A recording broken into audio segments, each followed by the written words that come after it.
Today we're going to be going through some testing. This is a follow-up video from our video that we did with our LRP testing last year.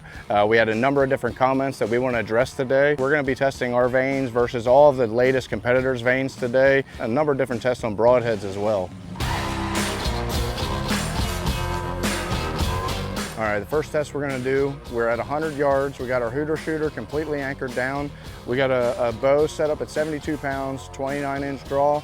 We have all these arrows built. They're all the exact same weight. We built them with all different vanes of all the best of the best that are on the market today. And so each one is gonna be tested for height at 75 yards. We have a high-speed camera set up at 75, where we're gonna be able to slow it down and see exactly where each one lands. And then it's gonna also correlate at the target at 100 yards.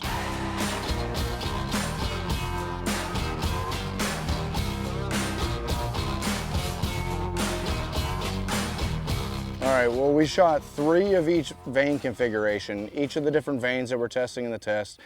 We do have a prototype in the game here, new TAC Vanes. It's going to be our driver high profile series. We shot 2 of each of those, a 3-fletch and a 4-fletch, same exact vane.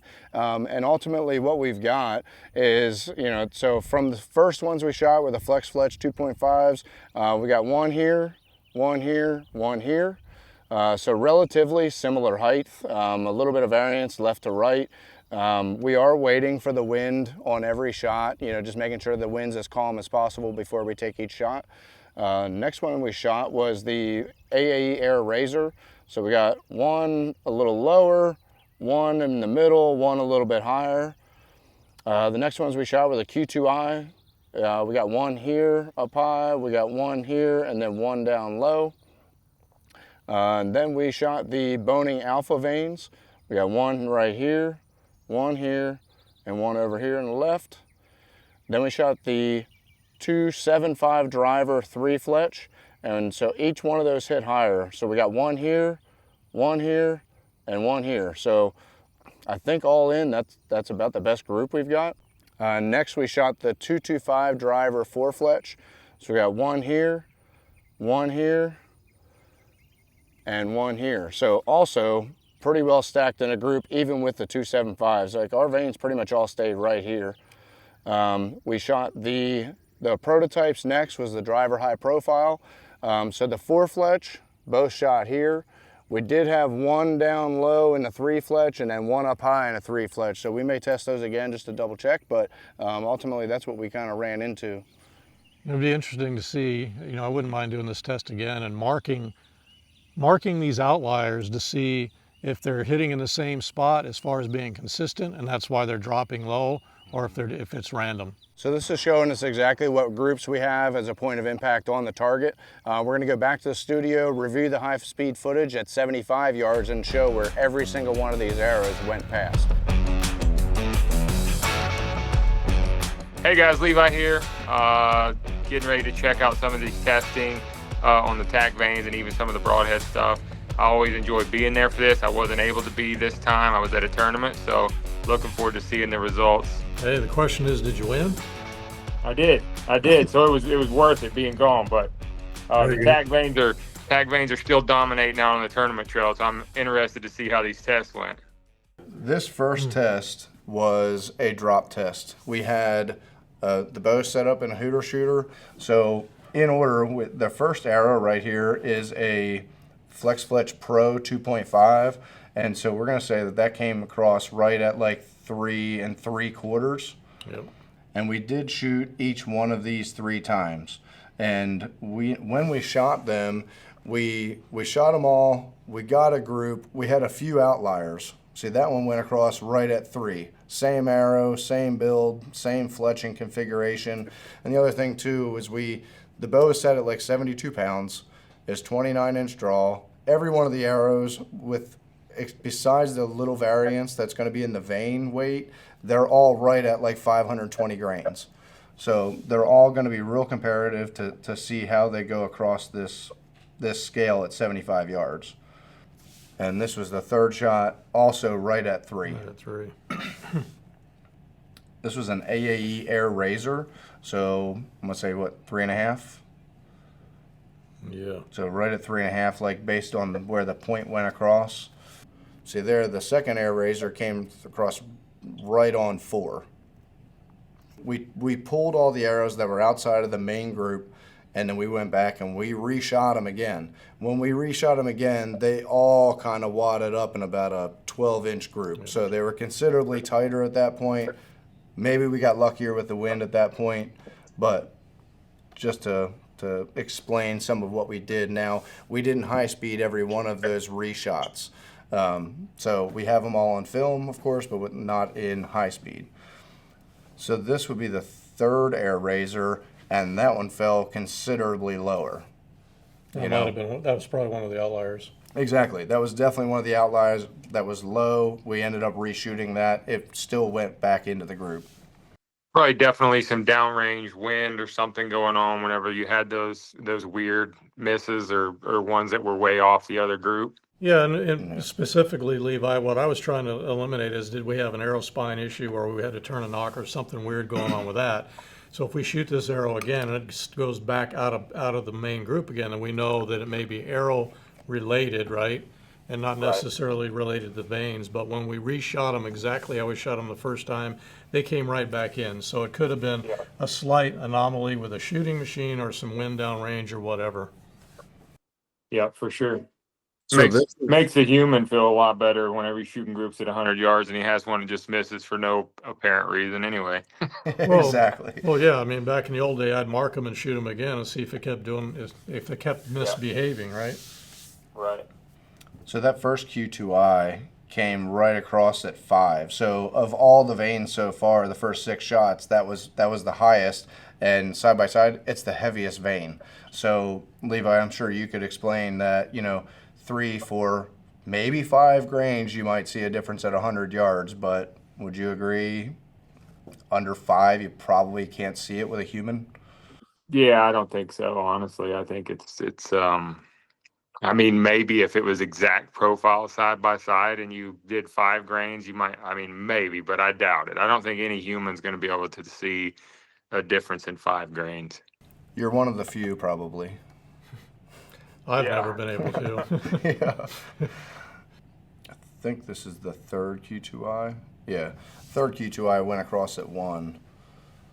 So we were anywhere from 1 to 5 on the scale with that one. All right, and this is the boning alpha vane. So it's like I think they advertise it as a 2.8 inch. So we got that at like 1.5. And again, one interesting thing, so when we did the test prior, like 2 years ago, and we did this exact same test, none of these other companies had a stiff vane yet. And incidentally, pretty much everybody's got one now. So now we definitely have more apples to apples comparisons now to actually run against. So that's what we wanted to do this year, is just see what each one does. So we have a considerably better group than we had last time. I think just because they're a lot more in class now versus we don't have any of the flappers now. Right, yeah. So 2 1/4. All right, so that was our first driver, 275, 3 fletch. So like 3.5. And I know the last test that we did, the 3 fletch 275 driver hit the highest. And then, our 4 fletch 225 driver ended up more in the group, about 3 inches lower than those consistently. So there was up another inch at 4.5. Driver vanes pretty much all landed right there. I think we reshot maybe 2 of them. Like of the driver high profile, I know one of those we reshot. That was it. Because it was a little all lower. the other drivers we didn't shoot. It was the others. They all stayed in the group Right, the they all first stayed in the round. group first round. The newer prototype was the one that we had one outside the group and reshot, right? Yep, it just fell low. So I feel like that's just wind. There wasn't even left to right. So I don't know if it was just the force and then whatever. I mean, in general, we've always seen that like our vanes create or get blown off left and right a lot less than a lot of other vanes do. So right at 4. This might be a question for you, but like I don't know why I just thought of this. It might be really dumb. So That's how my brain works sometimes. But like, could there be like little pockets of almost like turbulence, like what an airplane hits when it goes through, that could affect an arrow like that? Yeah, I mean, there's no doubt in my mind, you know, depending on the day. And the other thing we had is we had intermittent clouds, right? So it was cloudy, you know, part of the time and sunny part of the time. So you could have had some thermal air kind of rising up from getting hot, you know. Well, my experience with I'm sorry, go ahead, bud. Just shooting like long range, I've you know, having weird misses like that are just unexplainable. I mean, it's been a whole lifetime of it, you know, where you shooting and you feel like you do the exact same shot again and you just hit low and there's no wind or anything that you can feel. And it's like, you know, I wonder if there's just little pockets of unstable air that your arrow might hit that cause that or something. I don't know. I'm sure there could be. I'm sure if you like powdered the whole 100-yard section, you could pretty much see that. I was joking with those guys. I said, maybe you hit a bee on the way down there, you know? Hopefully we got it in high speed if we did. Yeah, no doubt. So the first one we just shot, this is the second 225 driver 4-fletch, you know, and that's just the original driver. First one went through at 4, the second one just went through at 3. And then that one went through at 5. So 3, 4, and 5. So this is our 3-fletch. That's the driver high profile. You can see what that looks like. It has just a little bit flatter back on it rather than having like more of an angle on the back side. It just puts more of the center of pressure back on the vane, and it also has a more gradual, I guess, ramp up the front end. So in all the testing we've done, all the theories and everything, ultimately, like a high profile vane is generally the quickest to stabilize an arrow, and keeping the front of it a little bit lower. The whole point was to just keep that center of pressure and increase the lever arm to correct the arrow better. Right, yeah. I bet that would be an awesome vane for like a fixed head or something like that. Yeah, for sure. Yeah. This is the one that probably was the outlier. Yeah, this was definitely an outlier where it fell just below 2. I need to go back and look at that spin rate because that thing looked like it was spinning a little faster than some of the other ones. That's the other thing that we found a couple years ago when we were testing a bunch of different shapes and profiles and everything else. We found that, you know, when the vane is shorter and especially higher profile, it's able to spin more.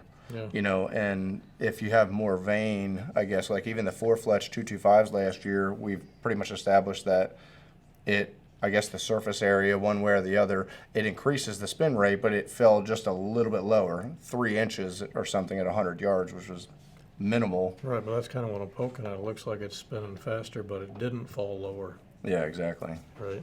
So we're getting control without excess drag. Yeah, it's probably This may be the 4-fletch. Yeah, so the 4-fletch, they all did hit a little bit lower initially, but I don't know for sure. I mean, it looks to me like the spin rate's really similar still. Yeah. But the 4-fletch ones, we never reshot any of them because those were both No, like they were all together. They were right next to each other. All right, so You know, here was those are 4-fletch that what was the offset on that 4-fletch? Were they all 105, 75s or just 90s? Yeah, so 75, 105, and then all of these arrows I fletched like all at the same time, same Bitzenberger jig, 2.5 degrees roughly, you know, with a helical clamp.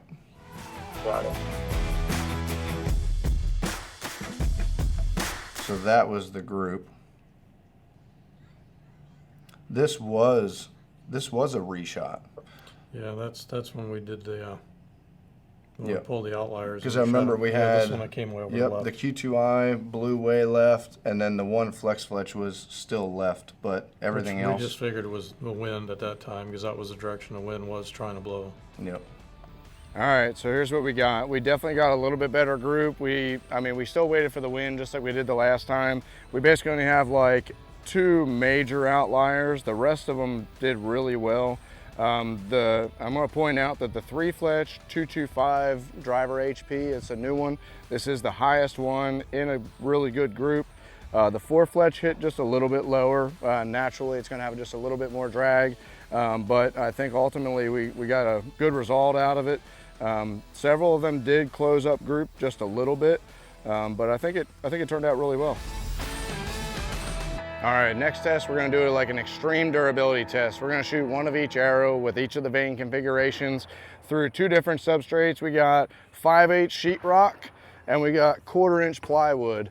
Ultimately, we understand that, you know, getting it stuck in a target and getting mangled up and see how they recover and seeing what the memory's like, that's what we're trying to see, but we're trying to simulate that in an extreme thing. So Yeah, it's a little on the extreme side, but we want to get to the chase a little quicker. For me and my hunting arrow, it really doesn't matter. Once I shoot my arrow when I'm hunting, it is what it is. I live in Arizona on the rocks, so if I get an arrow back, that's a plus. But for me, if I'm shooting 100 arrows, 200 arrows a day into a target and I'm repeatedly burying my vanes, I want a vane that's going to hold up.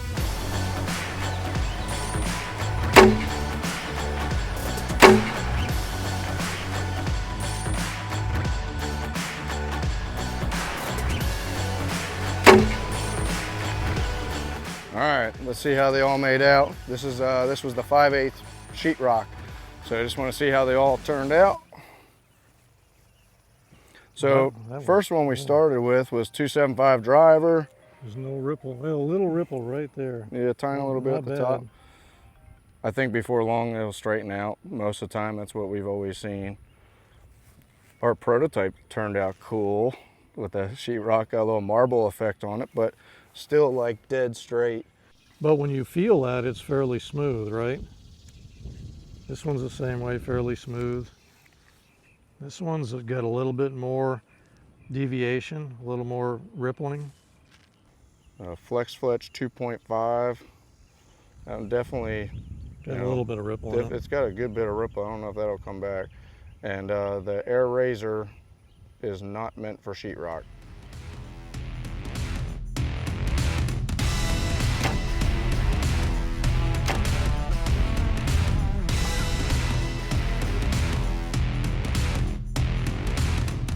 All right, we got 2 to pick up. Came back on this side. Not really a concern particularly. I mean, it came off of the wrap. All these arrows were fletched exactly the same. Same jig, same primer pen, glue, all of our stuff. It definitely works on anything, but again, we're looking mostly for memory, you know, because that's what we're looking at, because when you shoot into a target and they get all mangled up, how well do they come back? That's what we're trying to show here. So pretty much see what you got.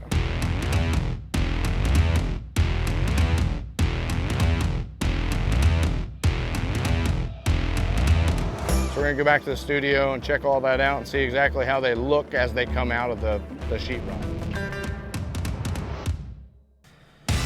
So we did really well in this test compared to any of the other ones, and it looks pretty awesome. So that was the 275 3 fletch. That's the 4 fletch 225s. And then in the stills and in the video that we have, we gave them a half hour to recover. You know, we actually had lunch, we came back, and then we showed every one of the vanes exactly what it looked like after sitting in the sun for a half hour. Yeah, I know firsthand with this test, like because last year in hunting season, I did, you know, I was really trying to do it with ultra arrows to see if I could shoot all of my bucks and even my elk with one arrow and make it through the whole season. But what I found doing that with my arrow was that my vanes were recovering too. I was shooting them through elk and deer and ended up shooting one arrow with the same vanes through the whole season. The only thing I had to do was glue my one vane back down where the wrap was coming off, but the vanes actually held up through the whole season, you know, which was crazy going through that many rib cages and hides and everything else. So they look rough, but they're in the right place. Yeah, and they still hit. Yeah. That's right, yeah. So that was the Boning Alpha vane. And that's a really stiff vane. It ended up being, it's pretty thick. Like the body of it is a lot thicker than ours, I guess to get the stiffness. Yeah. That was the Q2i. It's really swimming on the way out of there, and that was one that, you know, and you'll see later in the stills that one didn't come back. You know, of quite a few of them didn't. This is the Air Razor, and that's what it looks like today. That's the Flex Fletch Pro 2.5. So we shot these all one more time, also through the sheetrock, to show what they look like coming out. So we did one more shot. That vane came flying back at me. The one on the opposite side came off. And we did, like I said, I sat and I fletched all of them, used our primer pen and our glue, Bitzenberger jig, so did them all the same. You know, so really shouldn't be any variance. I mean, I definitely had a full seat to every base. Their bases are definitely a little different. You know what I mean? It's like a little triangle, and then it has like a point in the middle, which is confusing, that you have a round arrow with a triangle base. It's interesting. Yeah. I mean, you're basically counting on them squishing enough throughout all of it. Void, yeah. I feel like there would always be an air pocket in there with that, though, for sure. Yeah, I mean, I think it's going to be hard to get it out, and I think we all know that, like Cyrenaica, like glue, it requires a complete absence of air to get the strongest bond. You know, so that's ultimately what it seems like most people do wrong with a TAC vane. If they have any problem fletching them, it just wasn't seated. That's all. Yeah, there wasn't full contact on the shaft. Yeah. That one I know lost one of the vanes. That ended up on my side also. And you know, so we're not saying that the vane's just going to fly off. Obviously, if you accidentally shoot through your shop or shoot through a house, this is what this test is. But we're just showing a comparative, you know. But in the case of that, right, all the vanes that popped off, the wrap tore, and there was only 2 vanes that actually tore off of the base, right? The rest of them, the wrap just came loose. So it wasn't a bond issue with the glue or adhesion to the base of the vane. It was more of a wrap failure. Got it. Sounds like we got some storms rolling in. Mm-hmm. We definitely did yesterday in the middle of our testing. We had to regroup and move inside and everything right in the middle. Yeah, it won't stop raining here every day.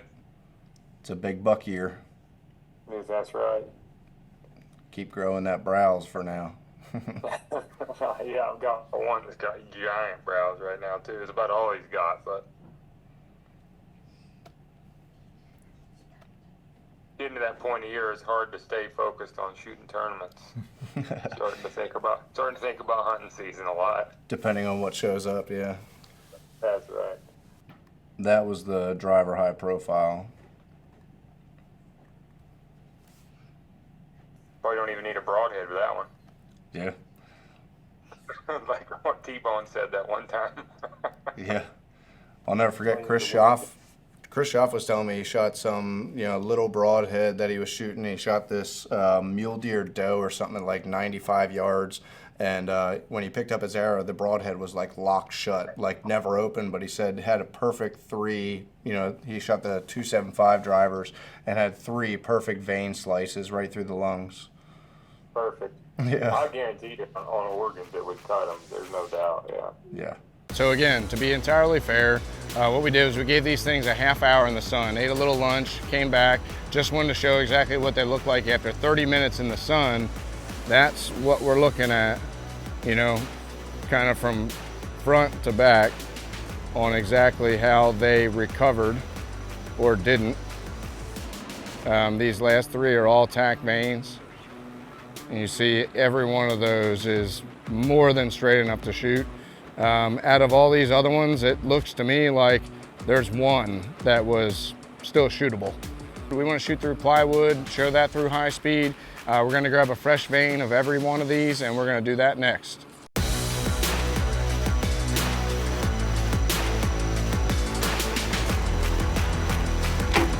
We ended up going with 1 sheet, a 1/4 inch plywood, and see how everything looks. The Flex Fletch, we lost 1. The other ones are a little kinked up. Possibly come back, but I'm not sure.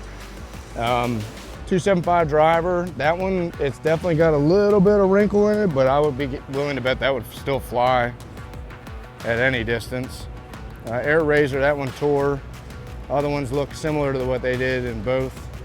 The Q2i, that one tore as well. The boning, that one tore also. It actually ripped part of the wrap, you know, so mostly ripped there. Some of the veins started to tear.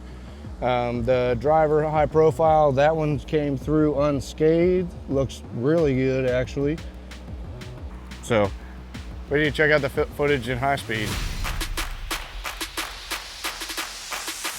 So we did, now this was the plywood test, and we did entrance side to show, and there you can see that it's all wrap stuck to there. So I mean, it had full contact and everything. Obviously a really extreme test to see just what they're doing. You know, we just wanted something consistent to look through them all. That's the 275 driver. And I mean, we have a stiff vane, but somehow they still slip through there. And the material certainly holds up. Yeah. Yeah, I've yet to shoot a hole in one of these veins. Like, I just remember that was such a huge problem, especially in tournaments like Reading or, you know, we got a bunch of arrows coming into one dot. Like you would lose half your arrows in a weekend just from holes in the veins. And I've yet to shoot a hole in one of these. It's like the arrow just slides down the side of them. It won't penetrate it. I mean, you can see how much it's folding. Like, it is crinkled, and they pop back out, and you know, 10 minutes later they were shootable again. That's the air razor. There you can see, like, where that one actually peeled back, you know, probably what, a 1/16 of an inch up the base, and then tore right there and took half of it off. About half of it, yeah. Kind of similar to what you see when you shoot through like an animal and it like flies down a rib or something like that. When you see those veins get tore back like that. Exactly. For me, it was an armadillo. Oh yeah, that too. I did one armadillo, said I would never do it again. I didn't have any veins left. Yeah, stripper. When I think too, like when you slice a rib, you know, that obviously gets really sharp and can rip them right off. Yep.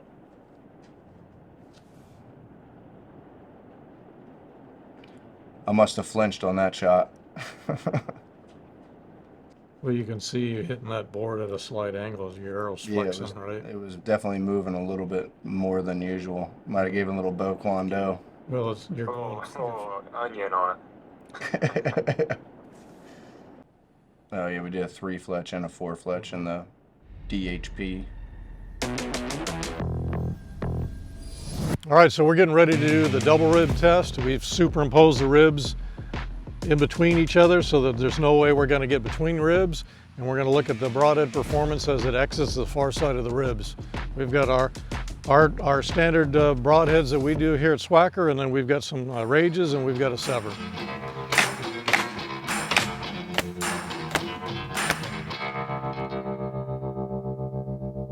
So this was the first shot that we took through the ribs. We had 2 sets of like pork ribs, and we did our best to like stagger the ribs so that we knew for sure the broadhead was going to hit it. And we just want to show the exit side of, you know, what the insides are able to see when the broadhead comes in.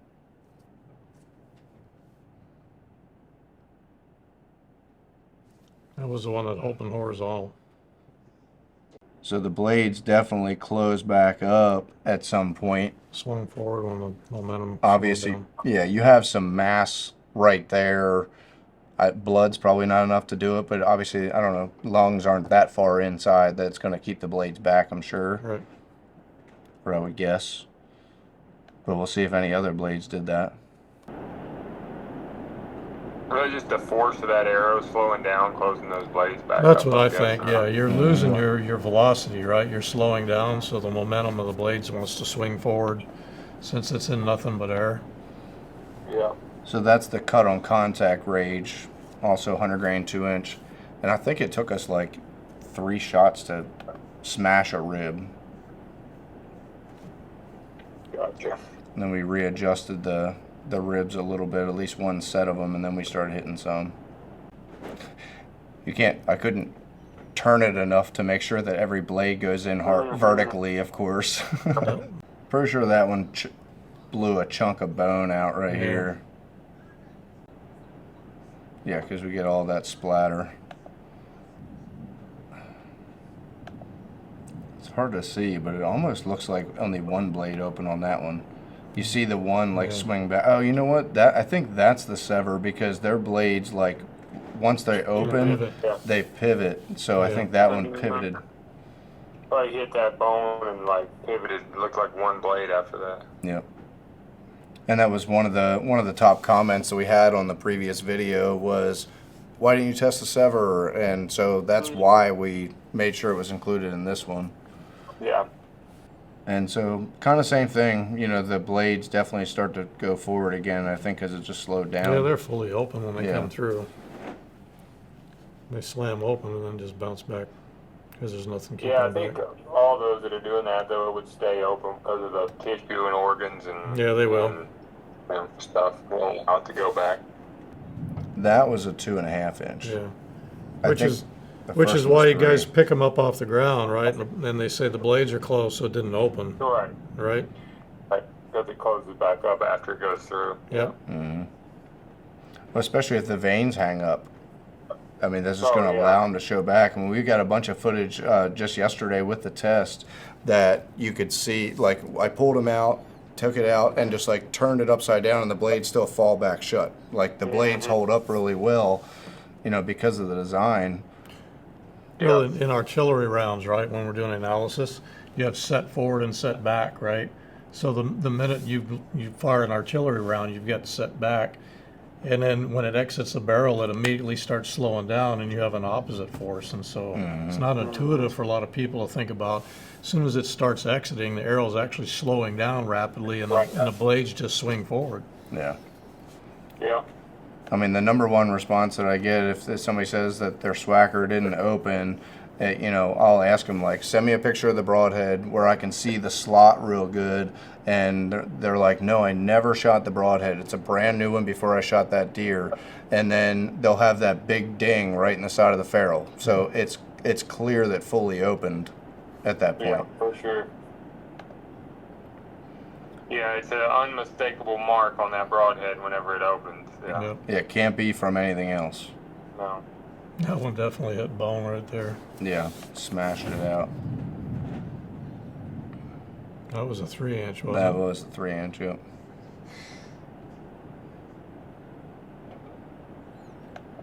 And again, just so people realize, what the thing that's taking the bones out on the Swhackers are the wing blades, not the main blade.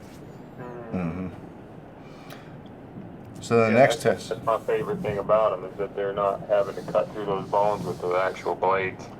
Yeah, and see, that's one thing that we thought about trying to figure out a way to test. You know, that you could take any broadhead, a rear deploy, a fixed head, or a Swhacker, and you can shave with it. And if you could find a way to perfectly bash it into a rib or right into a bone and see how sharp it is afterwards, well, the edge is gone. It really doesn't even matter what metal it is.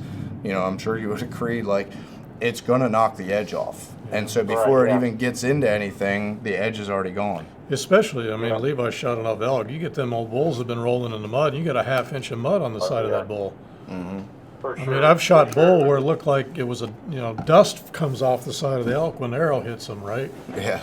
Yep. Yeah, and then like you take, even just thinking about skinning them, and then like how sharp your knife is when you start, and then you cut through hide one time and fat, and then if you were to run that across a rib, I mean, you got a dull knife. You know what I'm saying? It's like crazy. To me, that's like the number one selling point, always has been on a Swhacker. It's like the number one thing that gives me confidence with them is I know that my blades are fresh all the time before it hits vitals. And they're accurate. Yeah, First and foremost. Yeah, exactly. Yeah. All right, well, the wet weather ran us out, especially when we got a $300,000 camera out in the rain, so we moved it inside, and we're going to resume our testing in here with a piece of foam, a piece of hide, some plywood, and then the ballistic gelatin.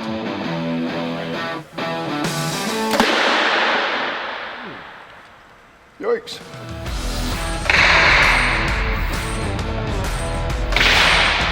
That's pretty interesting. So the first shot, the 207, actually opened horizontal, and you probably couldn't see that or won't see that on a high-speed video, but if you look from the top down, you'll see the wound channel and the blades are fully open. Everything else opened up as expected. There's a couple in here that doesn't look like they quite opened all the way. We're not sure why. We're gonna have to pull stuff apart, but we wanted to take a look at this before we touched anything and started trying to figure out what happened. But as you can see the results, you can actually see where the Swhackers went a little bit farther forward, and then the compression of the gelatin and the friction, it kind of pulled back a little bit, and you'll probably see that in a high-speed video as well. You'll see it go forward and then kind of pull back because of the characteristics of the friction in the gelatin. So the Rage cut on contact, that one doesn't look like it opened. We felt the entrance a little bit, and you can tell that it tried to open, and I think it basically closed back up after it was in the plywood, is what it looks like to me. We really don't have a wound channel of any kind. The hypodermic, if you look, see the blades, both those blades are like, you know, Fu Manchu'd back. But they're there. They're there. They're there. You know, if they're there, they cut. And the sever doesn't show to have opened at all. There's nothing around the hide or anything to say that it tried to open and then closed or anything. So that one did not open at all, best we can tell. So again, in that high speed, and so you can see, like Rick was saying, in the high speed, you're gonna see that like the Swhacker 3-inch went probably 5/8 of an inch farther and then came back some, but the only reason, that would be the only explanation for why the blades are forward. You know, they couldn't be forward otherwise, just because it pushed back. So right. You'll see that in the video. Yep. The interesting thing is, you know, the thing with the Swhacker is all three models, whether it's a 100 grain, 2-inch, the 2.5, or the 3-inch, the entrance hole is the same on all three models. You're going to get a minimum cut of 1.25 inches hitting perpendicular, right? So the force to get into through the plywood and the hide on all three of those broadheads is exactly the same. Now you're just down to penetrating through the gelatin or lungs of a deer, the difference between a 2-inch and a 3-inch. And when you look, there's not a ton of difference. Yep, the 2.5 and 3-inch, they're both at like the exact same spot. The knocks are both almost exactly the same. The 2-inch went a hair farther when it broke out of the top of the gel. Right. But again, you can see a perfect 2-inch wound channel, like dead straight, parallel to the arrow. And that's one of the things that we noticed early on shooting all these elk, because like I told you, we shot our 76 elk last year, is it didn't really matter whether it was a 2-inch or the 2.25 or 2.5. We're getting about the same penetration, because once you get through that first set of ribs and hides and you're just cutting lungs, there's not much to that. So they're all penetrating about the same. So that's why I've been ponying up, and I'm just going with 3-inch cuts on my elk, and they don't run anywhere. And we do understand as well, ballistics gel is not like the perfect penetration test because it grabs the arrow. We do understand that entirely. It's all friction. Well, when you shoot into an animal, the blood is all lubrication. It's only going to help it to slip through no matter which broadhead it is. But this is just a, you know, basically a litmus test across all the different brands just to show. Straight back? Yeah, I think just pull them out of this. And I took a bunch of wood in there with it.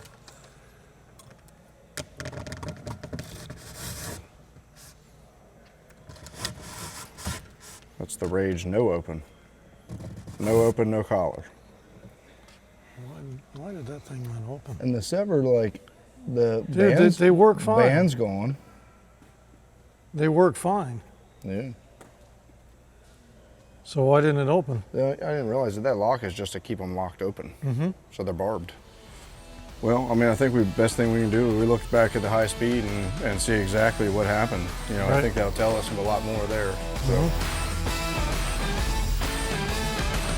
So the first one was a 207, the 100 grain 2-inch, and then that one ended up being a little bit in the high side, of course, but it's still, and the blades were completely horizontal from the frame of the high-speed camera, but we have like a still image, I think, or at least a video that you can look down, and it's a perfect 1 inch on either side of the arrow wound channel the entire way. This one, I think, came out perfect. Right, and here's what we've been talking about all along, right? The blades open up, and because they have resistance like lungs, in this case gelatin, the blades never swung back closed. They were open the whole way. Yeah, and then the compressive the elasticity of the gelatin, you can see that broadhead actually went further than where it's positioned now. The gel kind of sucks it back a little bit. Yeah. I mean, that's probably exactly what we're talking about, where it grabs the arrow. Yeah. It's grabbing the arrow there, lets it go a little bit, and the first half is yanking it back. But you can see that's the 291 LRP head, so same as a 269, just with LRP female thread. This was the 3-inch. It also cooperated and came in nice. Yeah, see how much it comes back? Yeah. It's almost a full inch right there. It gets sucked back by the elasticity of the gel. And the wound channel, though. Yeah. Yeah, it's good. It makes me, like, every time I see the test on the 3-inch, it makes me want to shoot it for whitetails. Yeah, I want to see, because the wound channel is obviously, it's the entire way, and I think some of it's that gel sticks back together. That I shot my coos deer with that 3-inch this year, Levi, and I hit him a little bit back. Didn't know it at the time because it was getting hard for me to see, but he ran 20 yards and did a backflip and died, and I'm like, well, I guess I hit him. And it was just in front of the hips. He was quartered a little bit on me, and I made a bad shot, but that 3-inch put him right down. Yeah, it's like throwing a hatchet through him. I honestly think I'm thinking about running some this year. I think it'd be cool just to see that. Me and Keith talk about it all the time, running the 3-inch, and Andy too, my buddy, Andy Morgan. He's like, dude, why are we not shooting that 3-inch? So it sure makes up for my mistakes, that's for sure. yeah. Yeah, even in that last video, I mean, you compare the 2.5 to the 3-inch. The 2.5 has curved blades, the 3-inch has straight blades, and they still had like the exact same amount of penetration. You know, so there's almost no reason not to, unless you can't get the speed out of the extra weight. Right. Yeah. This one was that Rage. It's a no collar. They call it a cut on contact, and that didn't open for us. We have no idea what happened to that. We couldn't tell. We looked at the hide. We tried to figure out if it tried to open on the hide and just get folded back. We did pull it out of there, and it functioned properly. So we don't have a clue. We don't know. We're not going to speculate. We're not sure what happened. See, we were peeling back the hair, and you could feel like a slice where it tried to open up the entrance hole, but then I think the plywood just pushed it back shut by the time it went. That's the only thing I could think of. Huh. So you got a 7/8 wound channel. So that was a hypodermic. So that one opened good and everything. And I think I said it's like a Fu Manchu. The blades all curved back on it, but it was fully open and at least present. They were there, so they're able to cut. Look at the difference in the wound channel between that one and the one two arrows up. Yeah. I mean, and it was straight. It was straight up and down. Yeah. So I don't know. We should have measured that, what it was like open. You know, it's not 2-inch anymore, that's for sure. Yeah, it went past 2 inches back. And the penetration difference, even from the 3-inch. Yeah. You know, just the wound channel. We gotta see that again. The penetration difference and the wound channel. And again, you would explain to the people watching this, the main reason why there's a penetration difference is the Rage is having to cut through that plywood and the hide open, and we're not, just the 1.25-inch hole, right? And so I'm not burning up all that energy to get into the animal, and then when I open up, I've got those brand new blades. Right. We need to sometime do a test on blade sharpness after it goes through something like that too. Like take the gelatin away and just shoot it through the hide and the plywood, and then test the sharpness before and then test it after. Because I think that would be a huge eye opener for people to see how dull their blades are getting going through that kind of stuff. Yeah, like look at where the wound channel stops from where the tip of the blades is. I'm thinking that like the gel must be going around that end, probably because of that. Yeah. I think this is the sever. And that one didn't open for us. So I don't know. I mean, with the little wings that they have in front there, you would certainly think that I don't know how it couldn't open on plywood. Every one of these arrows, I mean, it was a crack. Yeah, I've heard of that from a few buddies of mine that are with a sever, that they've had that almost like it slams back shut somehow. That's what we think, because again, we looked at the hide and it looked like there was some indications of the main blade trying to cut the hide, but the pressure of the plywood was closing it back up. Yeah.